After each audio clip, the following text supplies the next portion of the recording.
only weekly wrap-up of the top compliance and ethics stories? It is This Week in FCPA with Tom Fox, the voice of compliance, and Jay Rosen, Mr. Monitor. Each week, Tom and Jay highlight 10 stories which caught their collective eye, talk about sports and movies, highlight top podcasts, and preview their upcoming events. Join This Week in FCPA each week for a one-stop review of the week's compliance and ethics highlights. This Week in FCPA is a production of the Compliance Podcast Network. In this episode, we take a deep dive into the FinCen papers. We take a look at data analytics tools for compliance as reported by Dylan Tokar in the Wall Street Journal Risk and Compliance Journal. Mary Shirley asks what makes a great woman in compliance. We consider what does doing more with less mean for compliance. What are the 7 sins of ESG management? What is the largest AML case in Hong Kong, and why is it resonating literally across the globe? We had an FCPA enforcement action this week, and we consider why boards of directors need a separate compliance program. This, podcast, webinars, and much more on This Week in FCPA. This Week in FCPA is a production of the Compliance Podcast Network and a proud member of C Suite Radio. Thanks so much for listening. Hello, everyone. This is Tom Fox, back again with Mr. Monitors himself, Jay Rosen, for This Week in FCPA, episode 223 for the week ending September 25th, 2020, the FinCen Papers edition. As the ICIJ releases some 2,100 SARs directly from FinCen detailing over $2 trillion in illegal banking activity, the fires in California, Oregon, and Washington have finally abated. And Jay and I are back to talk about some of the week's top compliance and ethics stories. What say you, Jay? I say, when are we going back to the movie theater, Tom? Never. Okay, then let's FinCen. FinCen. So the story of the week, Jay, I think, is the FinCen papers. We've linked to multiple articles, some in compliance, some more traditional journalistic articles, but this was huge. So we have 2,100 SARs, which apparently FinCen has millions. And in those 2,100, there were over $2 trillion in illegal transactions by banks. Unsurprising, leading the pack with $1.3 trillion alone was Deutsche Bank, but there's multiple other banks involved in this. And what all of that means, Jay, is that banks are not engaging in the fight against money laundering. The banks included JP Morgan Chase, Citigroup, Bank of America, HSBC, Standard Chartered. HSBC was found to have allowed a Ponzi scheme in one of its SARs. I've cited to several articles from Compliance Week. Unfortunately, they're behind a firewall, so you don't have a subscription, TS, and I'm sorry. But it really puts the banks in a bad light. There's obviously a breach of trust from the release of these documents, but you have to put it all off on FinCen for literally doing nothing with these.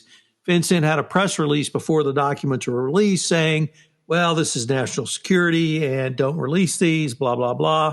But it really shows that compliance, for the most part, in these banks did their job, but they were overruled by the business units. Banks continue to flout the law. And if there is a change in administration and certainly a change in the Senate, I think Elizabeth Warren and Bernie Sanders have already said they're going to use this to pass through new AML laws. But you just have to wonder, where was FinCen in all this? Why were banks allowed literally $2 trillion in illegal activity? And this is just in 2,100 SARs. So a very black-eye day for FinCen, a very black-eye day for the banks listed in this. Compliance doesn't look good because they are not eviscerated, Jay. I think they're completely disemboweled by these banks for actually doing anything. Matt Kelly, of course, weighed in on radical compliance, and he and I took a look at it on Compliance Into the Weeds. But to me, this is one of the biggest stories around, and if there is a regime change, in Congress. I think we can probably look forward to significant banking reform, with banks really leading the way on causing their whatever regulatory schemes to be put in place because of their own conduct. So next up, we've got something from the Risk and Compliance Journal and the Wall Street Journal from our good friend Dylan Tokar. The article is entitled, Corporate Compliance Programs Hit Refresh with Data Analytics Tools. The slow shift toward data-driven corporate compliance program has a new accelerant, the government. Now companies are scrambling to figure out how to meet the government's latest expectations. The Department of Justice in June instructed its prosecutors to ask companies that come under investigation whether their compliance teams have access to data, if it's being used to monitor for risk and test policies and procedures. Authorities also have shown in recent settlements a willingness to cut penalties for companies that have implemented data analytics or monitoring tools in their compliance programs. The push is incentivizing compliance officers to find ways to access financial and operational data and adapt technology to better screen for risks such as bribery, which can lead to enormous fines if undetected. The market for off-the-shelf solutions also has been slow to develop as companies look for specific tools to suit their risk profiles and compliance needs. Bespoke analytics and monitoring services, meanwhile, can be pricing, and this is a difficult pitch for a corporate function largely viewed as a cost center, especially in the middle of a recession. A Microsoft Corp subsidiary in Hungary last year agreed to pay $25 million after probes by the DOJ and the SEC found it had used discounts and software licenses to fund bribes intended for foreign officials. During the course of their investigation, Microsoft began building a cutting-edge compliance analytics system that allowed the company to flag risky partners and deals. Authorities acknowledged the company's expanded use of data analytics and transaction monitoring helped the subsidiary secure a lower fine and a more lenient settlement agreement. In another example, drug maker Alexion, while dealing with a government probe into its compliance with the U.S. Foreign Corrupt Practices Act, began a review of how it manages relationships with doctors, many of whom get its products directly. In the search for the right third-party technology, though, tuned up few options designed with compliance in mind. Due diligence service providers often focus on the initial vetting of a business partner or client, but they usually don't provide an easy way for companies to track payments to those parties over time. Alexion eventually chose a product from Lextegrity, a startup founded by Parth Chandra, who used to be at Pfizer, and was a compliance officer. He used his background to marry its compliance policies and procedures around healthcare professionals with streamlined approval and workflow. The software creates a cloud-based repository for some of Alexion's most high-value compliance data. In a July settlement with Alexion, the SEC listed revamped healthcare professional engagement and oversight processes as a mitigating factor. The company agreed to pay $21.5 million to resolve the SEC investigation. The Justice Department, meanwhile, dropped its investigation without taking an enforcement action. So it'll be interesting to see if other companies start to implement these tools going forward, knowing that they can get benefits with a more lenient sentence. Jay, next we have an article by our good friend and colleague Mary Shirley over on Corporate Compliance Insights, and she poses the question, what is the makeup of a great woman in compliance? As you know, she and Lisa Fine are co-hosts of the Great Women in Compliance series. They've been doing this almost a couple of years. They have a book coming out in the fall, Great Women in Compliance. And so Mary has been thinking about this a lot, and she distills it down to three key characteristics. Number one, they sent the elevator back down. What that means is they didn't forget where they came from. They were willing to help out those who not so much came before them, but are there after them. And so they were willing to go back down and help others, share their knowledge with others, volunteer, mentor, and make thought leadership available. Two, near and dear to my heart, they indulge in lifelong learning. the great women acknowledge that they certainly have a wide variety of knowledge, but they don't stop there. And I think that's a key component of anyone who has really any success as being a lifelong learner. And then 3, they know their worth. And I don't suppose humility is something that men, chief compliance officers, male chief compliance officer might think about. But Mary found that humility is a common thread in the great women in compliance because they assert a quiet confidence that speaks metaphorical values. They're certainly not shy to advocate for themselves or others. They understand that self-care means removing themselves from situations that do not serve them or where they don't have people surrounding them who support them. But to be great, give to get, have humility, and celebrate your own unique strength. So some great words from Mary Shirley, and I would just say it's beyond just making up a great woman. It's making up really a great person. So thanks, Mary. Good stuff, Mary. Next up is the first of 2 from the FCPA blog. And we asked the question, what does doing more with less mean for compliance? KPMG's Matthew McFillin and Amanda Rigby take a look. New compliance risks are emerging as a result of COVID-19. With new work patterns inside companies and outside, risks have shifted considerably. Yet many companies are furloughing or reducing staff dedicated to anti-bribery and anti-corruption, often in direct contrast to changing and rising compliance needs. Here's a look at some new risks and ways for compliance leaders to respond by doing more with less. Government agencies across the globe have been temporarily closed due to COVID-19. Companies are experiencing significant delays in obtaining required permits, license, visas, and the like, and they may feel dramatically increased pressure to pay facilitation payments to expedite these processes. With travel restrictions in place, companies have reduced or put on hold their in-country audits of distributors and other third parties. These are just 2 examples of new risks emerging when companies are trimming compliance resources. What then should compliance leaders do to get ahead of the risks? Here's 4 things to look at. Number 1, use data analysis to prioritize your activities. Start using data to identify the riskiest areas where compliance resources should be allocated. Number 2, move to remote compliance reviews and investigations. With travel severely restricted, teams need to adopt a remote compliance audit model with sufficient resources allocated to compliance activities across the world. Number 3, avoid allowing business pressures to water down compliance requirements. These are challenging times for the commercial side of many business lines. The temptation has increased to modify compliance programs and thereby accelerate growth into new markets or rejuvenate existing markets. But companies should agree to modify compliance processes only when objectively required and justified. And finally, assess the practical impact of COVID-19 on compliance. As part of COVID-19 remediation actions, include questions about the impact of the pandemic on workflow and functions. Ask employees how government closures have impacted them in the company and how closures are being dealt with. In today's environment, where companies may be fighting for their survival, the temptations and pressure to stray into the gray area are enormous.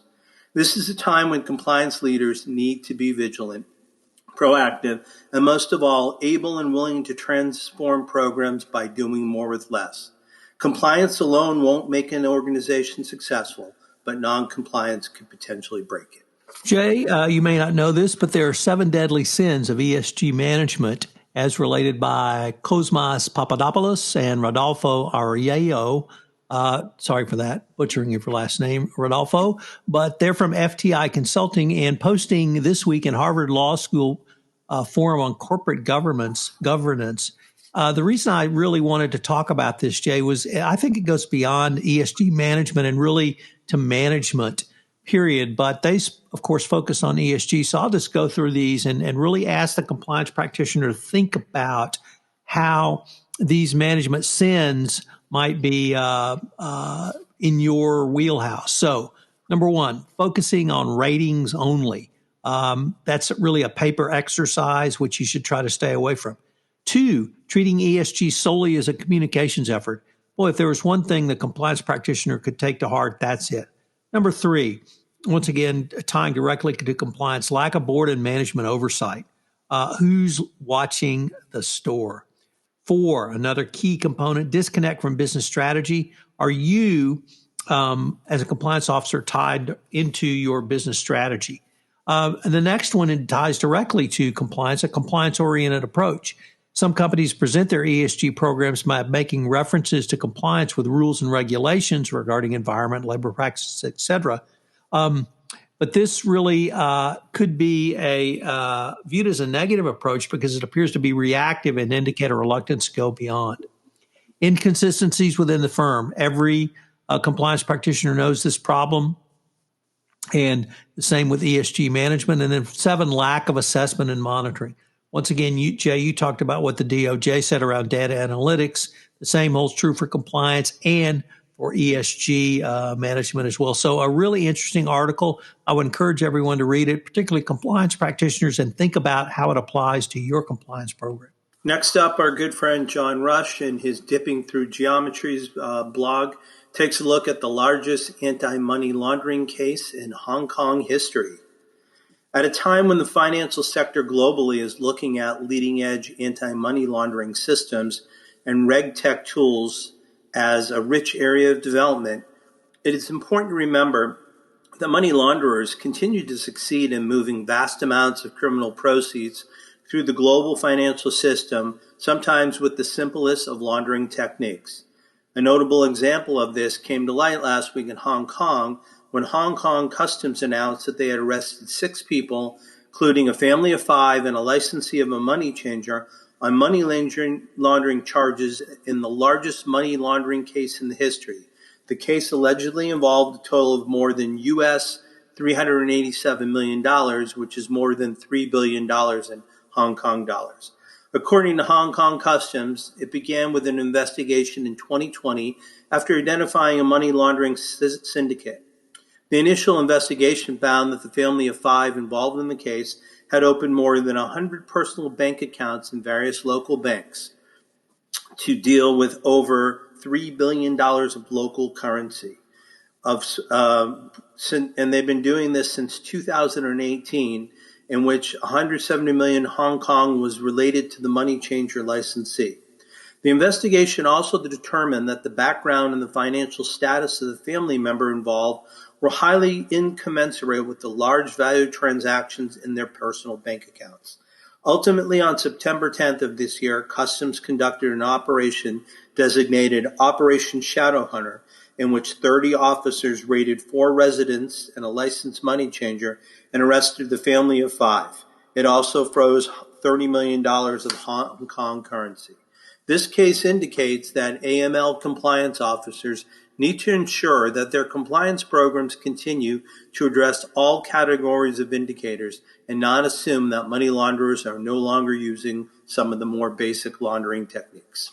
Jay, next we have our second article from the FCPA blog. Harry Casson breaking the story of the Sgt Marine FCPA guilty plea, a very rare enforcement action where we actually do have a guilty plea. Unfortunately, the settlement resolution documents have not been released, but Harry gave a great summary of the case. The criminal fine was $16.6 million.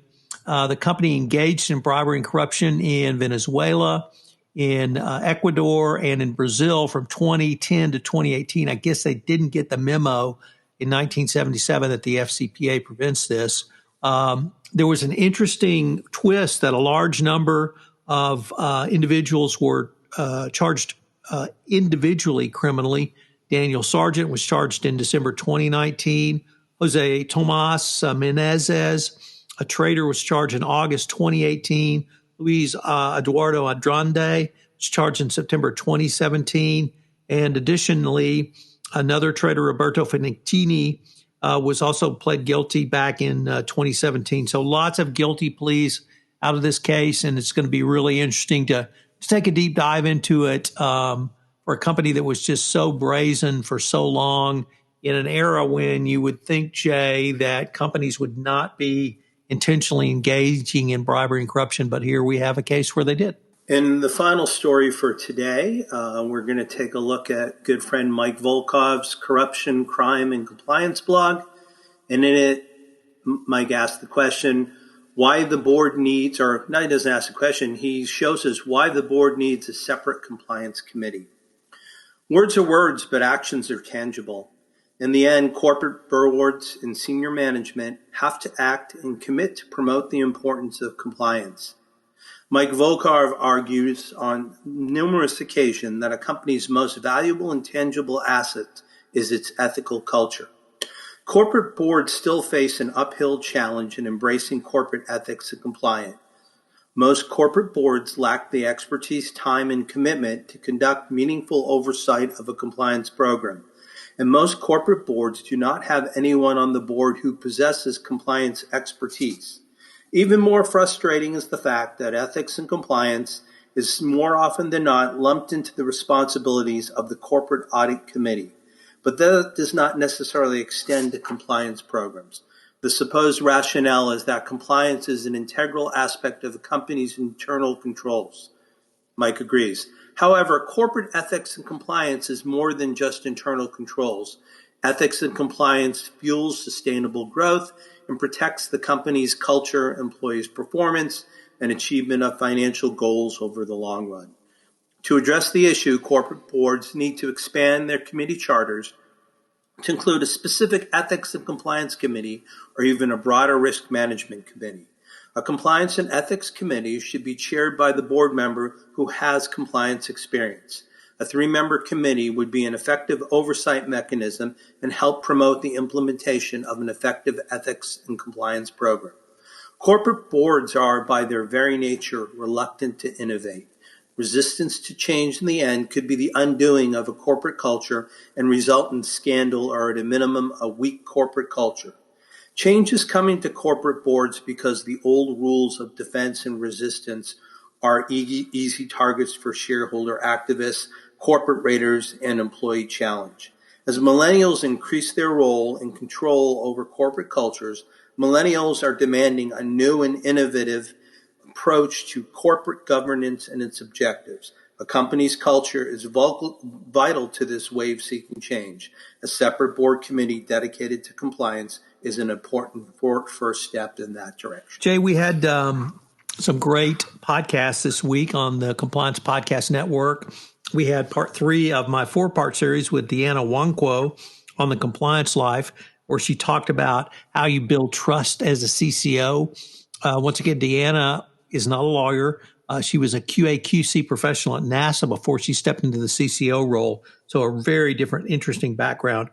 Over on 31 Days to a More Effective Compliance Program, which of course is sponsored by Affiliated Monitor, so doff of the hat for that. It was really COSO week, and I took a look at the 5 objectives from the COSO 2013 Internal Controls Framework. On Monday, Objective 1, Tuesday, Objective 2, Wednesday, Objective 3, Thursday, Objective 4, and today on Friday, Objective 5. 31 Days to a More Effective Compliance Programs on iTunes, so if you want to download them all and just listen to them straight through, it would be a great treat. So the month of October is just around the corner, and that means Converge 20 will be happening from October 7th through 8th. Tom, do you have any sessions that you'd like to highlight? Well, actually, what I'd like to highlight, Jay, is that we now have over 2,000 registrants for the Converge 2020 conference. This is not the largest virtual conference. I was privileged to be a part of that earlier in August with PodFest Global Expo, but this is going to be the largest compliance virtual conference. And you will, we have mentioned this several times, and we'll say it again. This is a free event. So how much is it? Yeah, free. So free. I'm talking Millie and Michaela can, check it out. So, but it's going to be a great series of presentations, Jay. I've had a podcast series running the month of September on the Converge 20 speakers. We got some great speakers coming. But more importantly, you'll be able to engage in a way that you haven't been able to in any of the other virtual conferences. So I'm looking forward to engaging with now over 2,000 of my fellow compliance practitioners. And once again, you can't beat the price. So check it out. Great speakers, great engagement, and be a part of the largest virtual compliance conference around. Great. And we've got one more webinar to point out. Tom, can you tell us what's coming up on September 30th? Yeah, K2 Intelligence Fin is going to have a webinar on strategies for surviving offshore regulatory examination. We just linked to registration information in the show notes. So if that topic interests you at all, once again, it is free as well. And I do some work with K2 Intelligence Fin. We put on a great webinar series, so certainly happy to for you to check that out. Great. So if anyone would like to get in touch with Tom, he can be reached at tfox@tfoxlaw.com. And if you'd like to get in touch with me, I can be reached at the initial J, ROSEN, at affiliatedmonitors.com. I guess, Tom, since we've recorded last week, unfortunately, Supreme Court Justice Ruth Bader Ginsburg, the notorious RVG, passed away. There's been a lot of tributes and memorials to her. Are there any specific stories or anecdotes about RVG that you'd like to share with our listeners?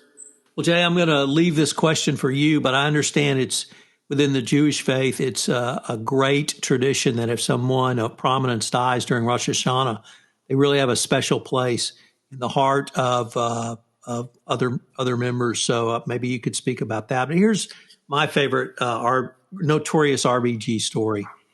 There was a Supreme Court case where a teenage girl was subject to a body search. And this was when she was the only woman on the Supreme Court.